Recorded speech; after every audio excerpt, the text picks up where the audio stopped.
Ассалаумағалейкум құрметті достар, менің есімім Али, сізбен бірге Puzzle Life арнасы. Өткендегі видео шоудың астында сіз өте көп пікірлерді қалдырдыңыз. Олардың арасында көбінесе Xiaomi және Huawei телефондарына видео шоу түсіріңіздер деп сұрадыңыз. Өткендегі видео Xiaomi телефонына арналған болатын. Сол себептен бүгінгі видеоның бас кейіпкері Huawei Mate 20 Lite болады. Соңғы уақытта Huawei өздерінің телефондарын 3 классқа бөлетін болды. Ол Lite, кәдімгі және Pro версиясы. Қателеспесем, сатылымға алдымен Lite версиясы шығады, кейін кәдімгі, кейін Pro версиясы. Енді барлығымыз білетіндей Lite версиясы, яғни жеңілдетілген версия. Бағасы, ішіндегі начинкасы Pro версиясына қарағанда бір қадам төменірек болады. Ал енді достар, Huawei Mate 20 Lite. Сыртқы көрінісі жайлы айтатын болсақ, осы жолы Huawei-дің дизайнерлері жұмысын өте жақсы атқарды. Негізі осы 2018 жылы жіңішке рамка деген түсінік тренд болып кетті. Ал Huawei сол трендтерден қалып қоймайын деп жіңішке рамканы және де мода болып кеткен челканы да қолданды. Кейбір адамдарға бұл челка ұнайды, кейбіреулерге ұнамайды. Ал менің ойымша телефонның дисплейдің үстінде тұрған функционалды челканың екі жағына орнатқан ештеңе жаман жоқ. Енді рамкалар жайлы айтып кететін бір бөлек айтып кететін жайт бар. Mate 20 Lite'та рамкалары келісем жіңішке. Бірақ олар оны одан да жіңішке қылып істей алады. Өйткені жақында біз үшеуміз мегаға барғанда көргенбіз, Mate 20 Pro версиясы бірақ тұрды. Екеуін былай қолға алып салыстырған кезде Mate 20 Lite, менің ойымша Mate 20 Lite'тың рамкалары әдейі кішкене жуан қылып жасалынды. Не себептен десеңіз, Lite версиясы Pro версиясына қарағанда кішкене былай арзанырақ, кішкене қарапайым, кішкене упрощенный болып көрінсін деп. Ал кейін шыққан Pro версиясы әдемірек, кішкене қымбатырақ болып көрінсін деген. Енді менің ойымша бұл маркетинг. Mate 20 Lite 3 түсте шығарылды. Ол көк, алтын және біздегідей қара түсте. Камераларға келетін болсақ, Mate 20-да 4 камера бар. 2 фронталды, біреуінде 24 мегапиксель, ал қосымшасында 2 мегапиксель. Негізгі камераларда 20 және 2 мегапиксель. Бүгінгі видеода кейін камералар жайлы толығырақ айтатын боламыз. Дәл қазір айтатыным, Mate 20 моделінде P20 моделіне қарағанда камералар орналасқан өте әдемі деп айтса да болады. Сыртқы көрінісі жайлы тағы айтатын болсақ, дәл камералардың астында саусақтың ізін оқитын датчик орналасқан. Датчиктің жылдамдығы жаман емес.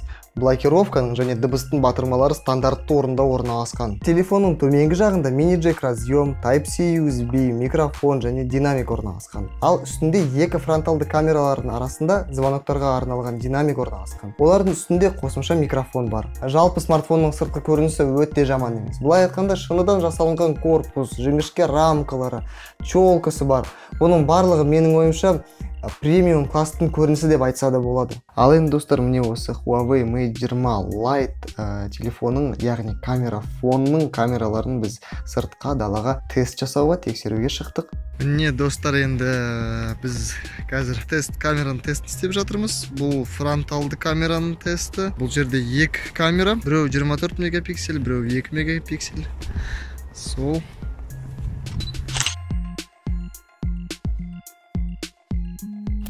Не достар, бұл негізгі камераның тесті.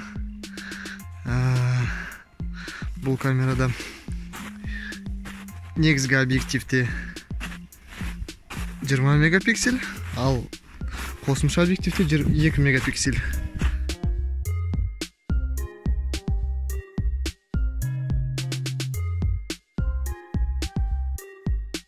Интернетте осы телефонның камералары жайлы бірнеше обзорларды, бірнеше тесттерді мен көрдім. Адамдардың көбі осы телефон жайлы камера фон деген пікірді қалдырады. Енді сыртқа шығып, өзің видеоны түсіргеннен кейін, өзің фотоны түсіргеннен кейін, бірнеше режимде съемканы жасағаннан кейін мен осы пікірлерге қосыламын.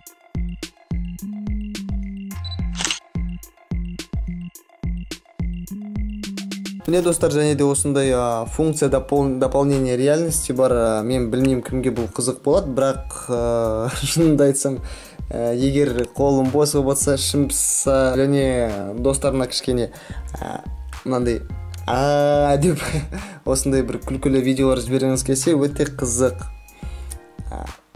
Бірнеше жануарлар бар, робот, пингвин және диджей Шие ғой деймін.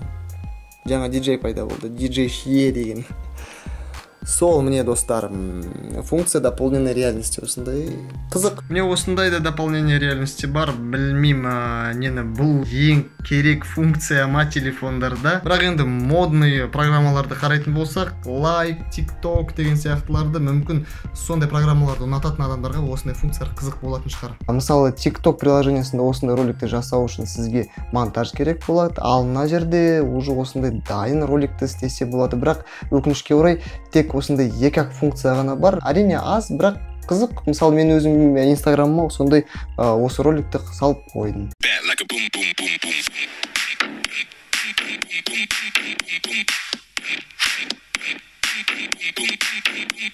Панорамный съемкаға келетін болсақ, негізі маған өзіме панорама өте ұнайды. Өйткені панорамный съемка мені өзімнің балалық шағыма қайтарады. Неге десеңіз, біз кішкентай болған кезде Матрица деген фильм өте хайп ұстаған. Сол кезде жаңадан енгізілген панорамный съемкасы фишка болған. Дәл солай осы телефонның панорамный съемкасы жақсы деп айтса да болады. Енді осы телефонда slow motionға келетін болсақ, slow motionның екі режимі бар. Ол біріншісі кәдімгі замедление, ал екіншісі супер slow motion функциясы деп жазылып тұр. Менің ойымша кәдімгі slow ешқандай ерекшелігі жоқ, бірақ әрине бұл өте әдемі көрінеді, егер осындай кадрларды ұстап алсаңыз. Айтпақшы, бұл телефонда прошивкасы Emotion UI 8.2.0 тұр, ал процессордың версиясы High Silicon Kirin 710. Телефонның ішінде 4 гигабайт оперативті память. PUBG мобайлды полный максимальный настройкасымен. Енді максимальный настройкасын бұл тіпті шыдамайды да. Өйткені бұл телефонға әлі шыққан жоқ дейді, максимальный настройкасы жақында шығады дейді. Бірақ осы орташа настройкамен телефон өте қатты қызиды. Енді Асфальт 9 ойынын жүктедік, сөзін шыны керек. Ойын лактарсыз ойналады, тіпті максималды настройкалармен де. Бірақ бір минус бар. Телефон өте қатты қызиды. Білмеймін не себептен олай болатыны, мүмкін начинкасының кемшілігі, мүмкін дәл менің қолымдағы телефон ғана қызима. Бірақ бұл факт. Ал енді достар, мен сізге бүгін осы телефонның сыртқы көрінісі жайлы көп айтып бердім. Біз бірге тест жасадық, камераның тестін жасадық. Фронталды камераның, негізгі камераның тестін жасадық. Кейін біз осы телефонның процессорын тексердік, яғни ойын ойнадық. Енді бағасы жайлы айтатын болсақ, 120, 125, 130 бағалары әртүрлі. Бірақ камерасы өте жақсы. Камерасы маған ұнады. Шынын айтайын, камерасы, яғни көбінесе фронталды камерасына бұлар осы жолы Huawei өте жақсы жұмыс атқарды. Осы телефон Huawei Mate 20 жайлы сіз өзіңіздің объективті көзқарасыңызды құрдыңыз деп мен ойлаймын. Егер сізге видео ұнаса, лайктарыңызды басыңыз, пікірлеріңізді қалдырыңыз, пікірлерде жазып қойыңыз, сізде қандай телефонды біздің шоуда көргіңіз келеді. Ал енді достар, бүгінгі видеоға лайктарыңызды аямай басып кетіңіз, сонда біздің шоуларымыз жиірек шығады. Сізбен болған мен Али, бұл Puzzle Life арнасы. Пазлға жазыл.